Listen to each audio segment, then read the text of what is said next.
All right, from Paul Tassi here. Destiny 2 offers reassurances about episodic model, frontier hints. All right, so Mr. Paul. In these first few weeks, there's been a good amount of skepticism about Destiny 2 switching to an act-based episodic model, replacing seasons. There are 3 instead of 4 in a year, though presently they feel quite a lot like seasons, but with more added time gate roadblocks thrown in, as they're split up into acts. Now, Destiny 2 assistant game director Robbie Stevens has spoken to Games Radar in an interesting interview that looked to offer some reassurances about what's coming and what the plan is from here. Read the whole thing here, but some highlights and takeaways include Act 3 of Episode 1 will produce one of the biggest exotic missions Destiny has ever done. And Stevens said this would not have been a possibility without the new episodic format. This would be not that long after one of the best exotic missions Destiny has done, Dual Destiny. That is true. So, Act 3 of Episode 1 will produce one of the biggest exotic missions of Destiny. What does that mean? What does big mean? Would it be possible Bungie introduces a 6-man exotic mission? So it'd be almost like a mini raid. It could either be that, or they could keep it in a 3-man format and essentially make it a dungeon, or like a dungeon, like a light dungeon. I'm down.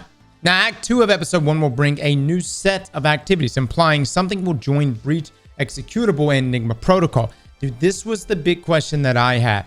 Would these activities be expanding in any kind of way, rather than just being new maps for them? This stands to reason given that both are a single map. Breach has 3 boss rooms, which is significantly less than what we usually see from seasonal activities, so adding more full activities seems like a good call. I would not expect, however, the more activity thing to continue through Act 3, given that by that point, it would be getting pretty late in the season for a whole new activity to farm. Yeah, I think narratively, though, it has to change, right? Considering how Act 1 ended, right? So that's good. That's good. Now, there are some interesting lines about expanding and changing Nessus through time, though this has confused some players, as in some missions we see transformed versions of old spaces in Nessus, but in the larger patrol space, nothing has actually changed. Will that happen in the future? Will we see new permanent areas accessible in Nessus if it is truly expanding? So what he's talking about is, if you go and you load into the activities even now, you get a different Nessus than what you would get if you load into the normal patrol zones of Nessus. You know, I think for the game to feel like this live, seamless organism, it needs to change in both areas. I would like to see it change. Like, if at any point we enter a stage where Nessus is, you know, having all these evolutions and that is present in the activity, it's confusing to go back to a patrol zone on Nessus and it'd be completely fine. I would like to see both of those areas change. This game is the same seasonal model with a new name. Nothing ever changes. Look, man, I know y'all want me to come out here and bust Bungie's balls, but I went into this thinking that the episode that will coincide with the drop of the annual expansion would probably be a weaker one. I'm hoping that's going to be just an Act 1 of this episode, and Act 2 is going to pick things up, and Act 3 is going to continue to ramp things up for the rest of the year. So that's just my assessment. I'm also still living in the Goldilocks zone. I'm still living in that honeymoon period. I'm still blown away that Final Shape was as good as it was. I've been a happy Destiny player, and this may be the first time since maybe Forsaken that I've been like genuinely happy with Destiny. I'm just saying, I'm still living in it right now. I'm sure I'm about to get, you know, probably let me spend 2 weeks inside of Iron Banner. I will be back to my old ways. Let me get in back-to-back Iron Banana matches for 2 weeks straight, and we'll be back.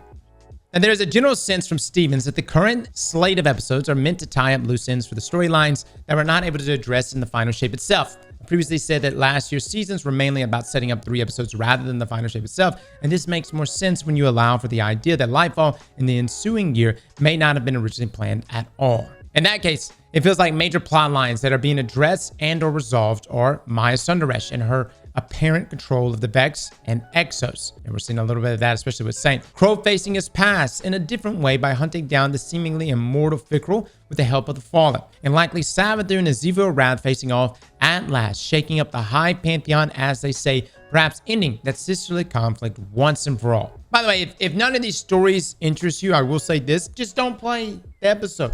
If you're looking at this and you're like, dude, I don't give a damn about Crow or Maya Sundaresh, but I love Savathun, then just jump in that final episode.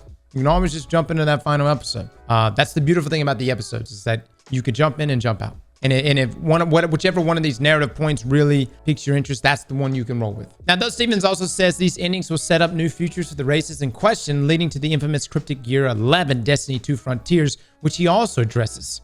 Ooh, we want to get back to expanding our worlds and world building, expanding the universe of Destiny in general. And I think that's as much as I should probably say about it.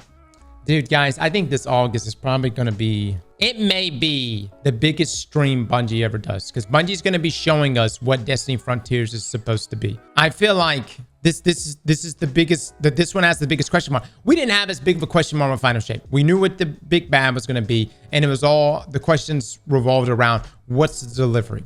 What is going to be the delivery? This, though, is completely different. This is leading to questions like, will we just keep expanding D2? Is Destiny 3 actually in development? Is it, in fact, Payback? Bungie's working on something called Payback, and the speculation is that Payback is D3. This jives with the theory that at the end of year, Destiny 2 will leave its current solar system and expand to new horizons, albeit we still do not know what format that will take. New expansions with 3 episodes indefinitely, or something else. It just hasn't been confirmed yet. I appreciate the reassurance, though, and I'm probably going to wait until Act 2 before I declare episodes a fully good change from seasons. More to come. Yeah, I would say wait till then, Paul, and also we need to see what Bungie's going to show us, because they're supposed to be doing a live stream soon. They said they were going to do a live stream going over the episodes, and or going over Act 2. So we'll see what that actually brings to the table. For my folks, bringing up the fact that episodes are not that much different than seasons, you're right. But here's the other thing you don't want to hear. I'm okay with seasons. Matter of fact, I like seasons if we got more Season of the Witch and Season of the Wish. Everybody was like down with seasons, but you can go through there. There's also been previous seasons even before that were good seasons. But in terms of activities go, Season of the Witch, fantastic. Season of the Wish, fantastic. I was not against it. Everyone's like, I hate the grid system. I hate the process of upgrading and, getting red borders and stuff. I kind of liked it. But I will say the final 2 seasons, and if you include things like Season of the Splicer and stuff like that, like we have had good seasons before. It's not like we haven't had it. Stop time gating. Let me ask you something for my folks complaining about time gating. Do you have every fucking weapon right now? You got every red border? You got every craftable weapon? You got every ergo sum combination? You have every exotic class item combo in the game? Motherfucker, get to work then. You guys act like you don't got shit to do. Get the fuck out of here. Let me look at your vaults. Show me your dim. No. Show me your dim. I guarantee you do not have every fucking thing in the game. You are full of shit. I don't even have everything in the game. People saying you hate time gating. Brother, you got a ton of stuff to grind for right fucking now. But again, I agree with what you guys are saying. You don't like time gates. I don't necessarily like time gates either. Okay. But, let's see what Act 2 brings. Hopefully the cadence is improved over seasons. But I think let's just be real. Quality wise, I think people want the seasons or the episodes to be like mini expansions. Let me pose you guys with this scenario, and I'll leave it at this. Would you rather episodes be these mini expansions?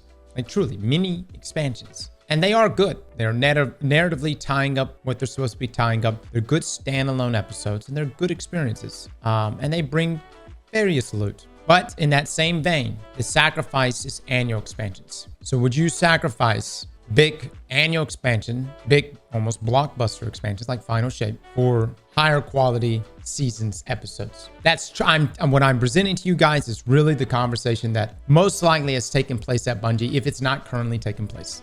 All right, guys, that's it. That's everything for this article. I've rambled long enough. I think to me, I'm going to be waiting for the stream from Bungie. I'm going to see what they're going to show us for Act 2. I'm hoping things are going to pick up in Act 2. And I hope that we'll continue to see this ramp up throughout the year. I will say there is not that big of a difference and change from episodes to seasons. But I still maintain that Bungie, if you just give us more Season of the Wish and Season of the Witch, like if you literally just had made every season like those seasons, I would actually be okay with just the seasonal mod. I'm just my thoughts on it. Hopefully episodes are going to scratch everyone's itches from a narrative and lore standpoint, from a content standpoint, and hopefully the time gates won't be too rough. I will say doing things like limiting experience paths, the caps that are put on for each act. That's not good. I don't think that needs to happen. I think if people are currently playing the game and earning XP in the game right now, that should roll over beyond